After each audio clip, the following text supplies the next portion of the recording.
Hello and welcome to the workshop of complex or imaginary numbers, designed and conducted by Oksana Spears, one of their math and science tutors at the North Campus at Florida State College in Jacksonville. This workshop is designed to be an interactive with the students. So as more students coming in, we'll make sure to go back and work this workshop together. It's meant to be questions and answers, working out examples. And as today is January 31st, 1 o'clock at p.m., and we're going to finish at 2. So between 1 and 2, if somebody comes in, they'll go over the slides, over the examples on the topic of complex or imaginary numbers. To start, I'm going to run through it quickly just to practice. And then if somebody shows up, I'll go back to the step 1. So what's the imaginary numbers? Symbol, meaning, and a use. I is the imaginary number symbol. What's the meaning? I squared it equals to -1. We know that if you square any number, you could not get negative. So we gotta expand our imagination and be squaring it numbers and we get a -1. So I is our imaginary number, like not real number. Where do we use this other than fantasy? We use this in quadratic equations and in a lot of uses in electricity. And the definition of meaning is very simple. I squared -1. But when you try to apply it in practice, it can get a little bit not as clear. Like we have to have some practice before. So what's the example of the complex number? We have z, and for example, is the complex number. So we call it x. It's a real part. Then we have I, which is imaginary number, and y is actual number. So they stick together. So it would be x plus or minus I, y. Very simple. But in practice, it can be, if you're not familiar and haven't practiced enough, it cannot be as good. So as you can see here, it calls it I equals square root of -1. Because we know that any square root, you cannot have negative. So here's a -1. This is like the main thing. So if we're going to square it, I'm going to have I squared, which is multiplied by each other, -1. What do you get? -1 times -1. All right, this is going to apply the same thing. We're going to get -1. All right. So I by itself is just an I, or square root of -1. -1 or an I squared, we get -1. Okay. What if we put I to the third power? You're going to have square root of -1, square root of -1, and square root of -1.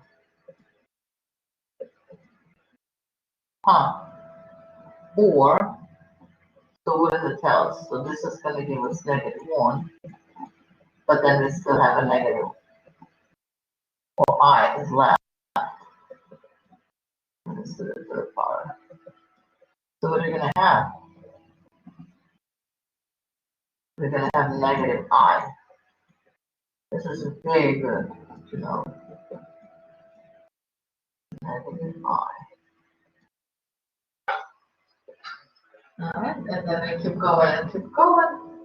And it's been 5 minutes, so I am going to stop recording in here and wait for the students. And come back to record. Seminars going on. Okay, excellent. So are you going to get any extra credit points, or you just do it for your self-development, or where do you go with this? I got a couple questions about some math problems. If I can tell you what they are. If you can help me with them, that'll be amazing. Yeah, that's fine. Are they related to the imaginary numbers, or what are they? What type of questions do you have? They're just, I guess they're just general questions. It's not really imaginary numbers. It's just pretty much general questions about in math. General question. Okay, what we're gonna do? Let's do this way. Since you're the only one, which is, I'm very happy that you can customize it and be as flexible as you like. I'm gonna flip it all the way to the back, where it's gonna be just like an example on empty page. And you can tell me there you go. You can write it down, tell me your question. Let's see if I can give you the permission for that. All right, give me one second. Let me just get the stuff together because I just logged in. Okay, and I'm gonna make you the presenter so you can tell me what you're talking about. There you go. Okay.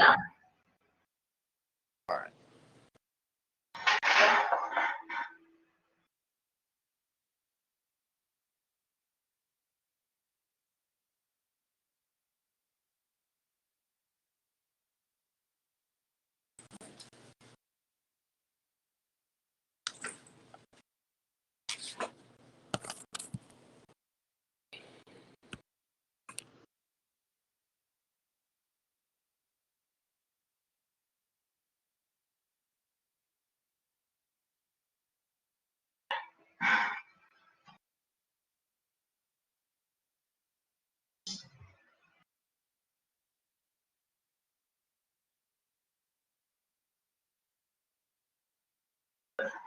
And I'm glad that you are. You did make it. Okay. All right.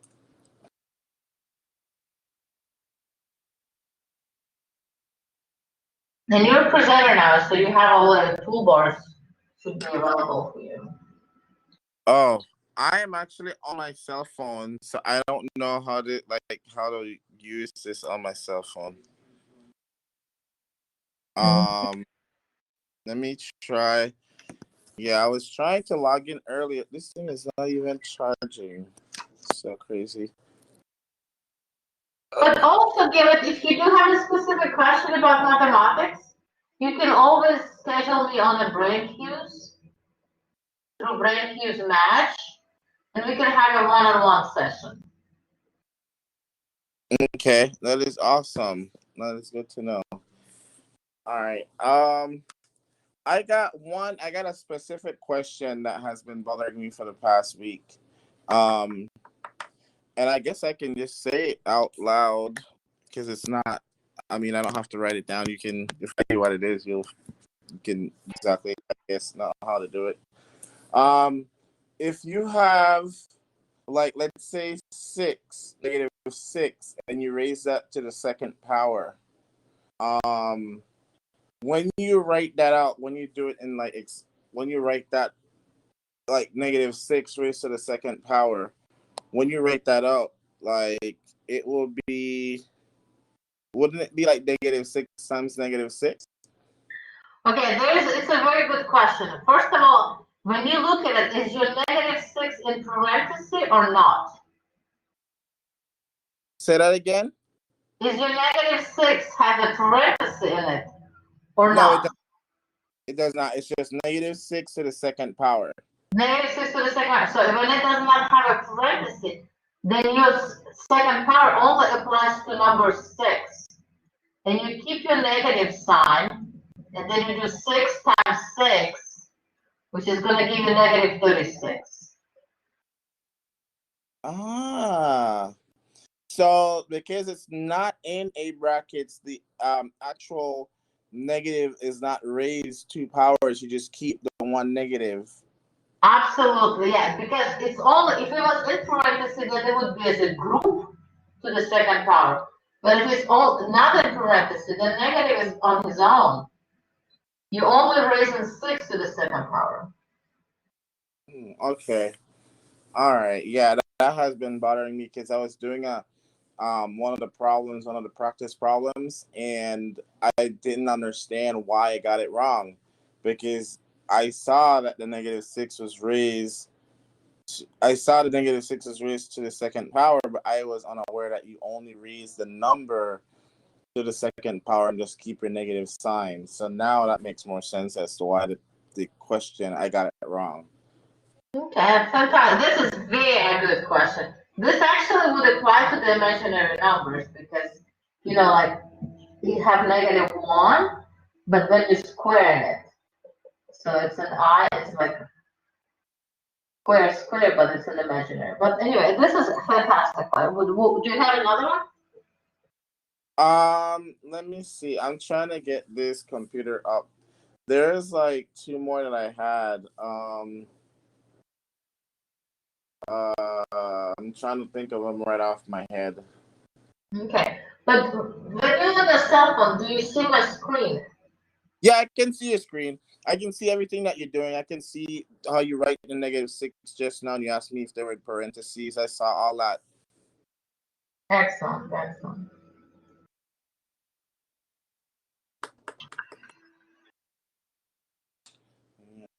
It's taking a while for this computer to come up. Let me see what else. And on your test, are you going to be using quadratic equation? Yes, they did. They did. Wow. Okay, so is that the quadratic formula? Yes, that's the quadratic equation. Because you would use your imaginary numbers for this in a quadratic equation. Like, let me go back to the slides quickly because it's very simple, but when you start applying, it can get a little bit not as simple. So, okay, here's my name, today's date, and one of the tutors at the FSCJ North Campus. I stands for the imaginary numbers, not real, right?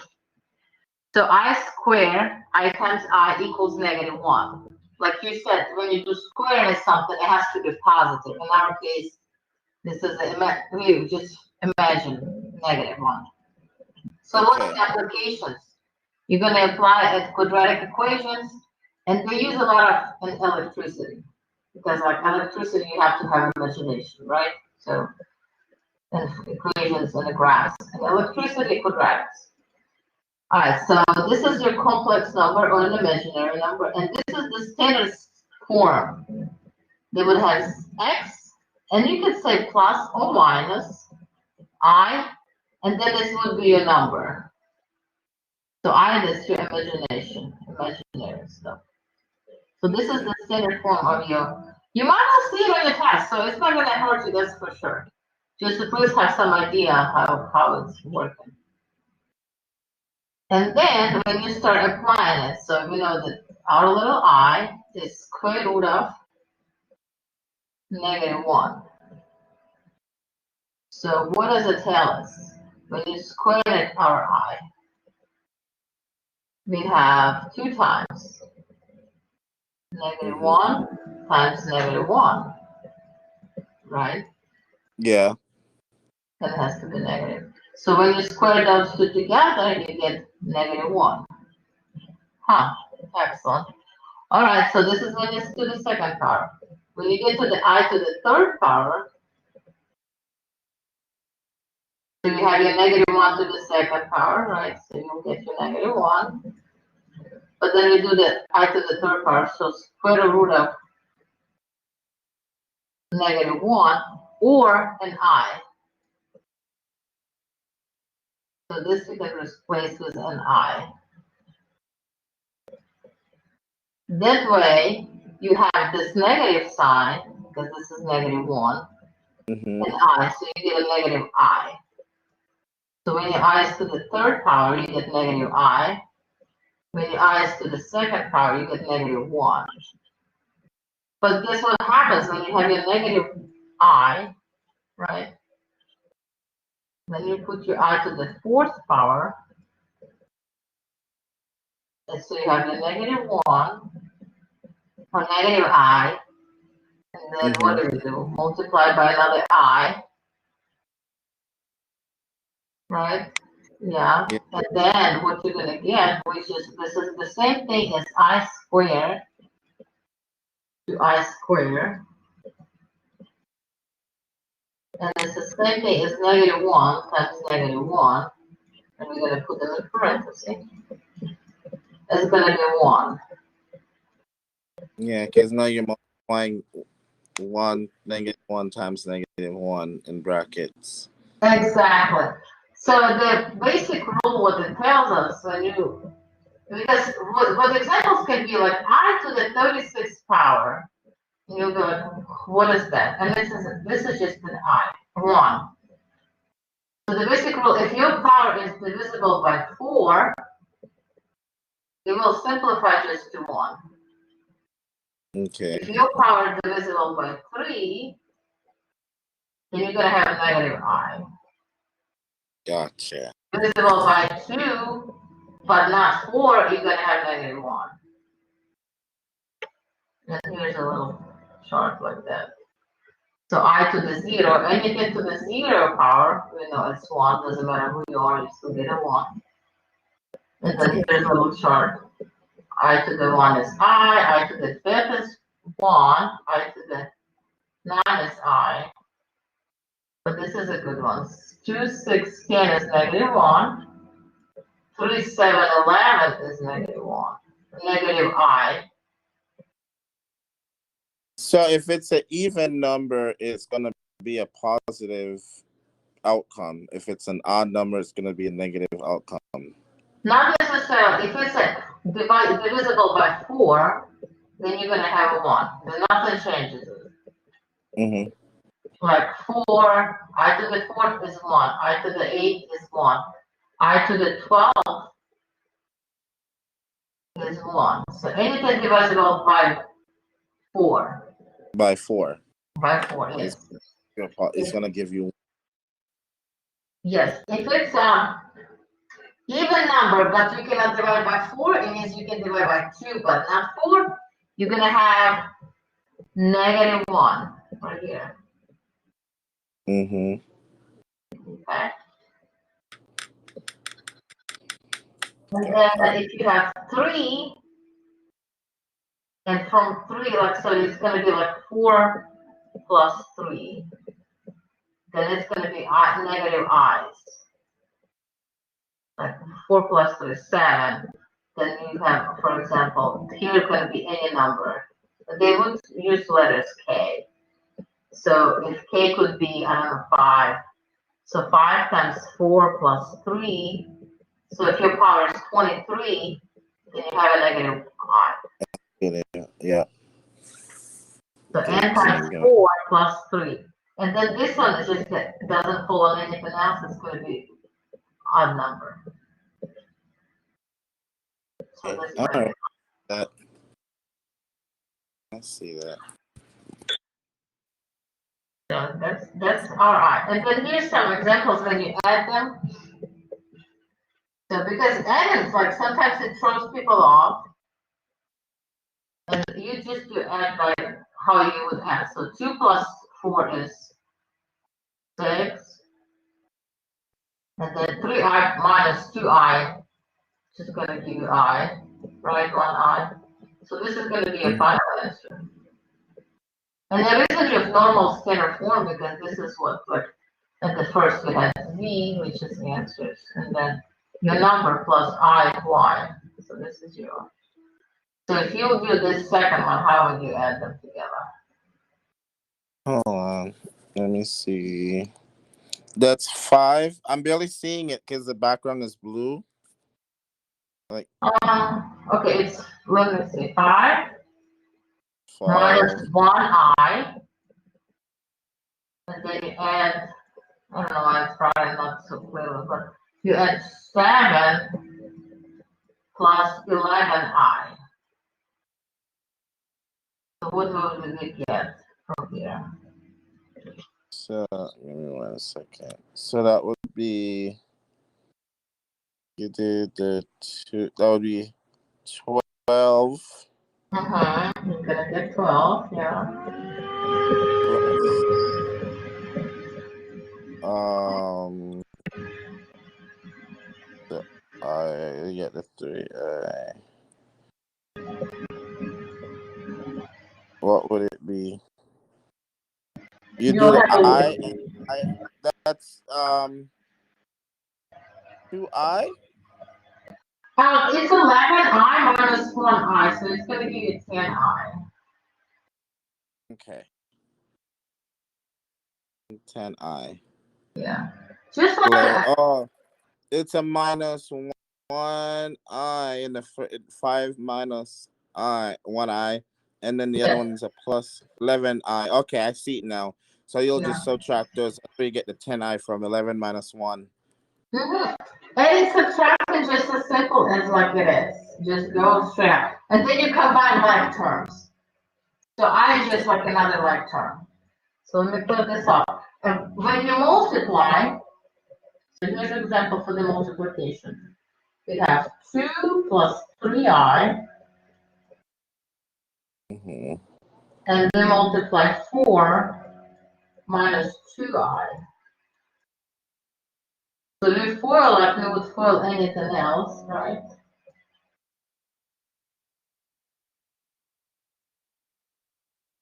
So you're gonna have 2 times.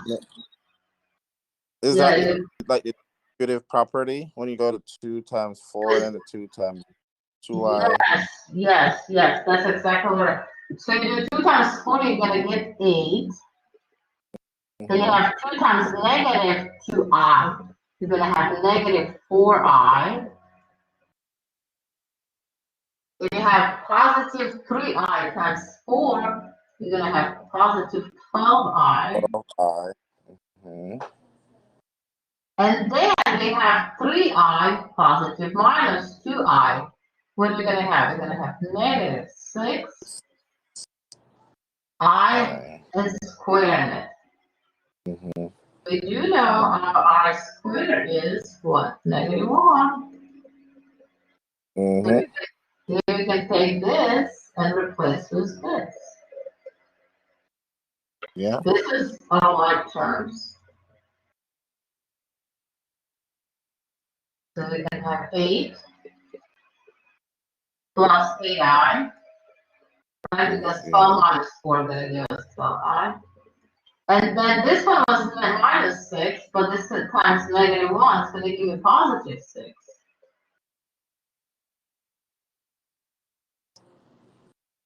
Okay. From here we have 8 and 6. We're going to add them together. We're going to get what? 14. Yes, we're going to get 14. 8i. Exactly. 14 plus 8i. There you go. That's going to be a final answer for this. Okay. I got that. All right, I understand that.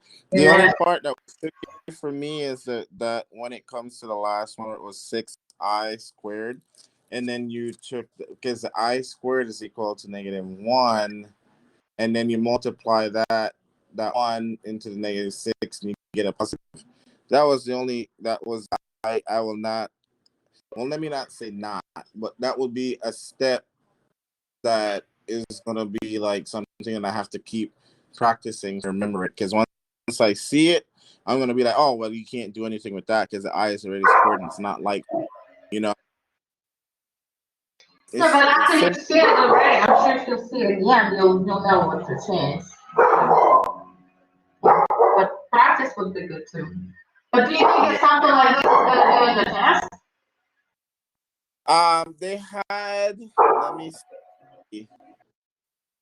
They had not like something else in there. I'm trying to go. We had some practice problems that we had to do. So I'm trying to go through it. Okay.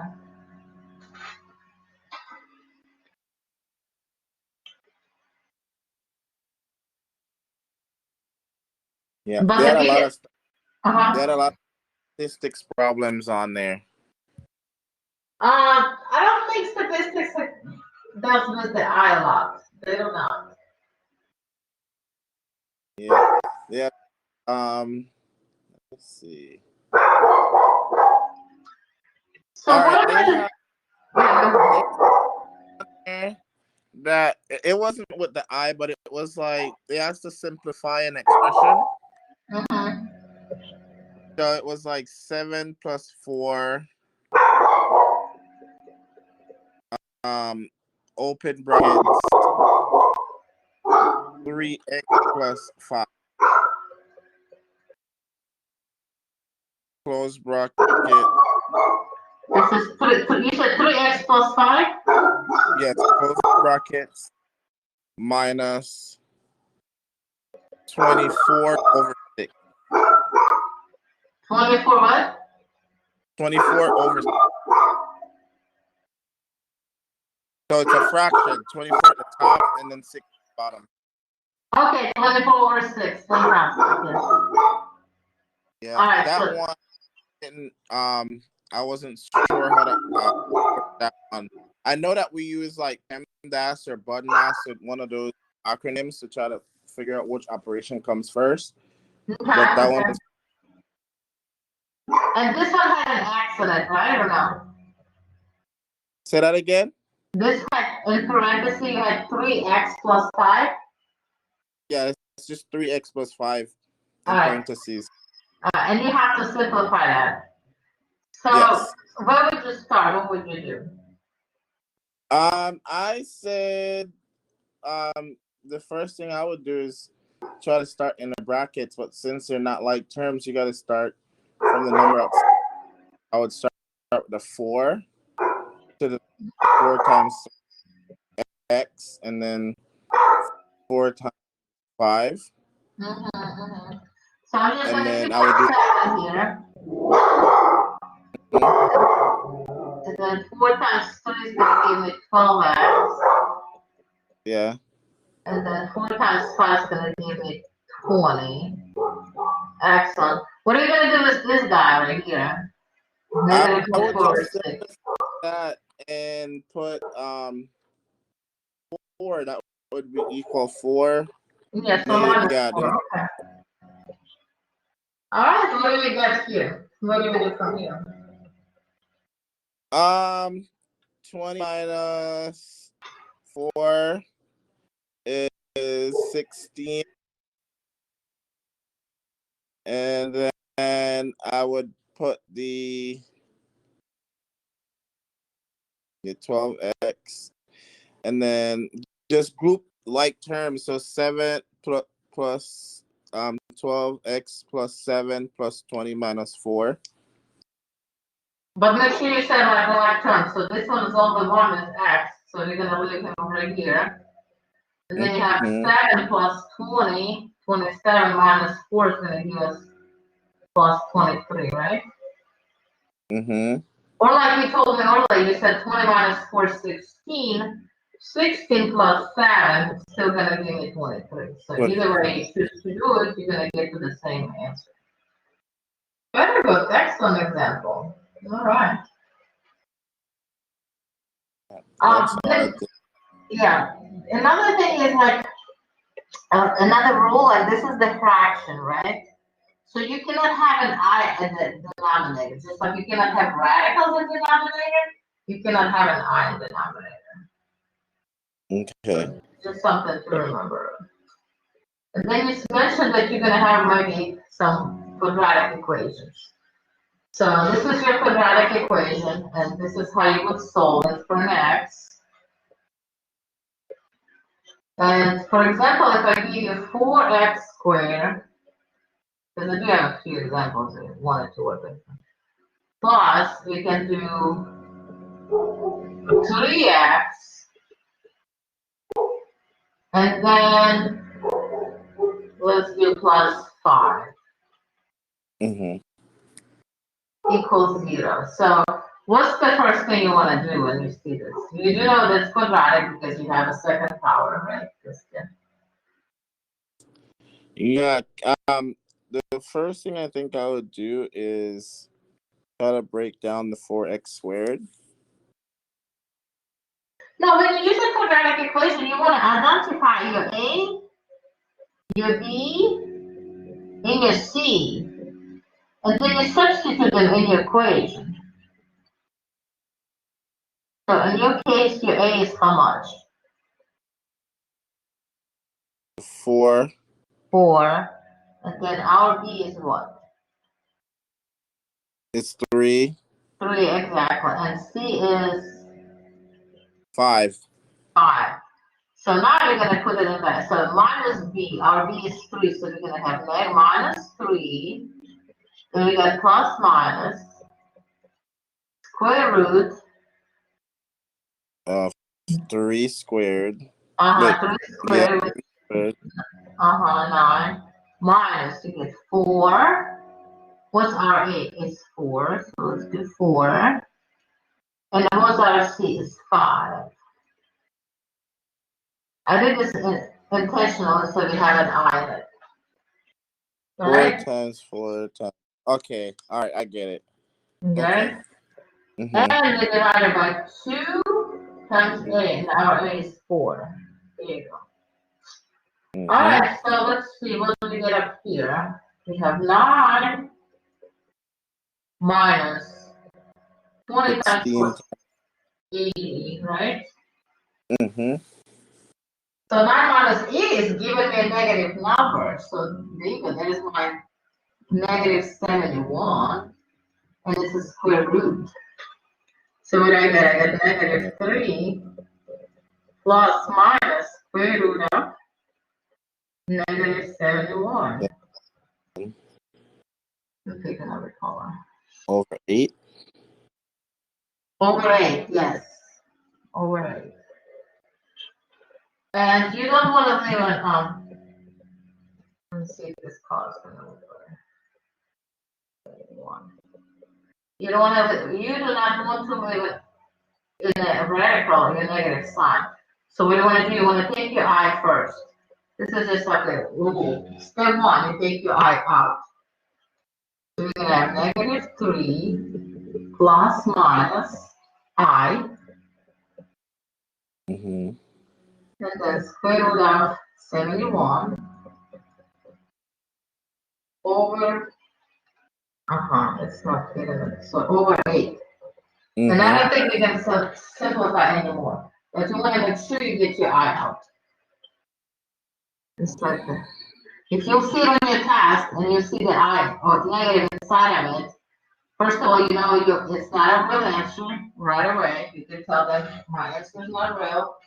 And if you want to up to the final thing, you get your I out. Okay.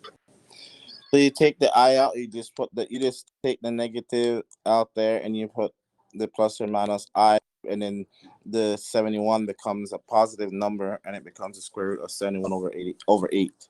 Yes, that's exactly what it is. Yes, you're absolutely correct.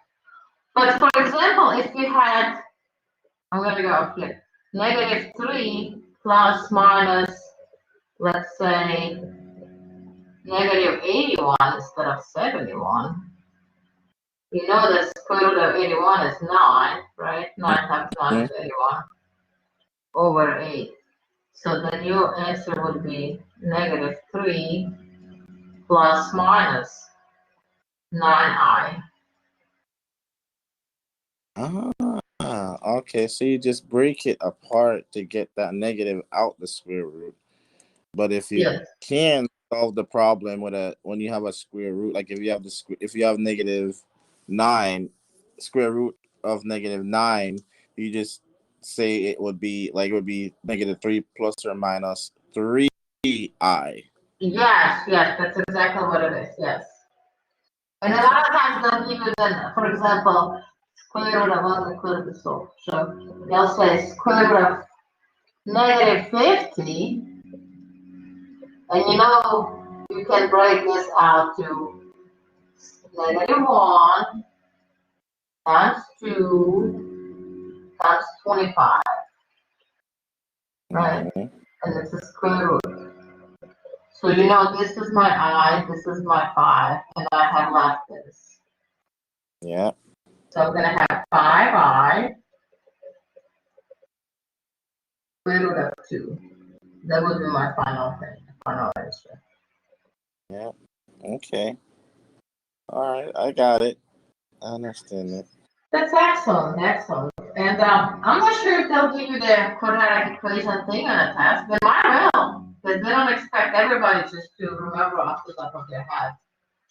Unless you're like a mathematician, then you are. But other than that, I don't know No, if you they need put to remember that down or that they have a I call it a cheat sheet, but they got a formula sheet, 2 pages, and that formula is on there. not. That's fantastic. Then it's right there for you. Just practice and apply. And also remember, like, they're not always going to give you in the standard form. So sometimes you have to convert it, manipulate it, and make it as a standard form.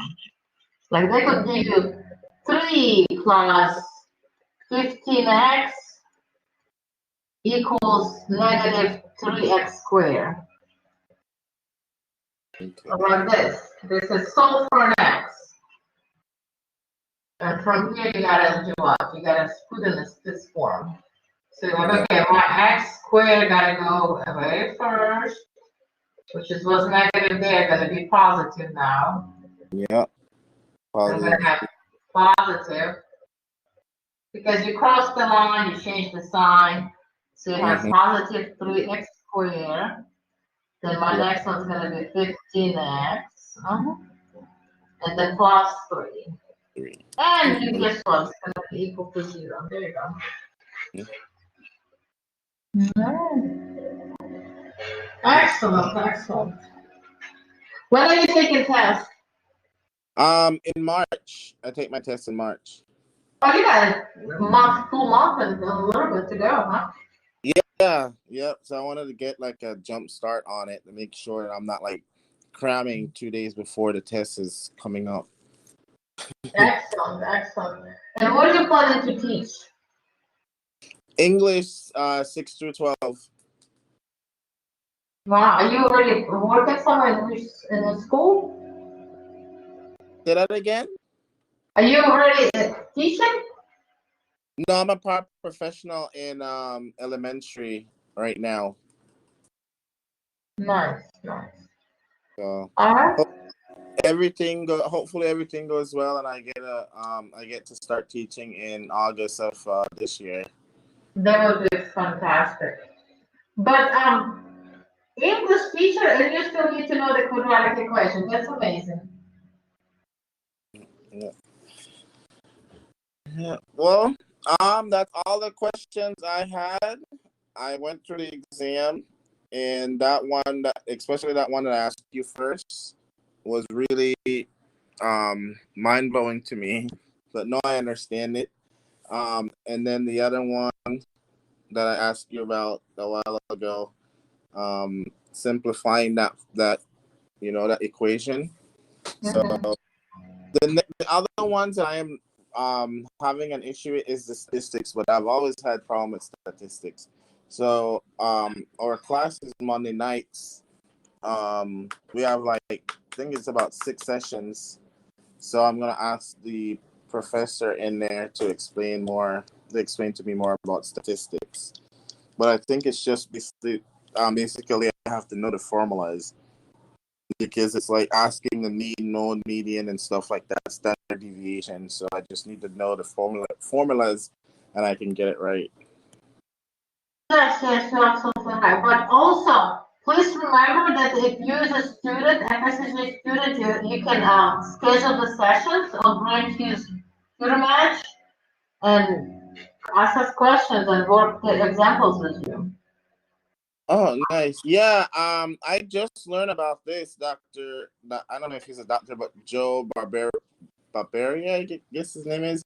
He is the one that sent me this email and told us to go ahead. He's like, it's extra credit, but when I saw that they had this math session on there, I was like, well, let me log in. Maybe I can learn something from this session.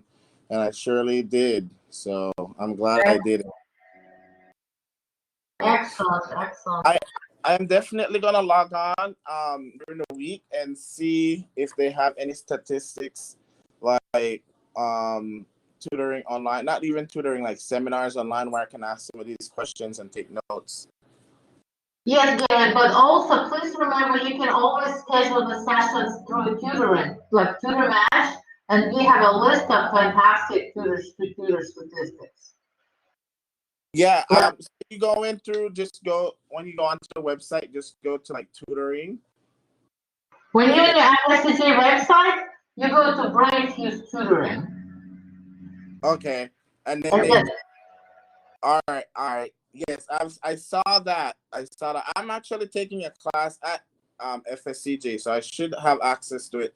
I did see that. I did not go in there, but I did see it. So I'm definitely going to explore the website a little bit more and then try to schedule something with statistics this week. Yes, that helps to do that. And it's if you go through the Brainfuse Live, they have a limit. But when you go through the Brainfuse Tutor Match, it's an actual person through FSCJ, so the tutors from FSCJ tutors, and you can schedule sessions as you need it. Okay. All right. Thank you so much for that information. I will definitely do that. That's fantastic. Okay, it was super nice meeting you. Best of luck with your exam. And I'll hear it from you again if you need me. You know how to schedule, or you learn how to schedule. I don't know if you know it yet, but I'm sure you can get there. Thank you so much. All right. You enjoy the rest of your Sunday. Thanks, buddy. You too. All right. Bye-bye. Bye-bye. Okay, bye. You are currently the only person in this conference.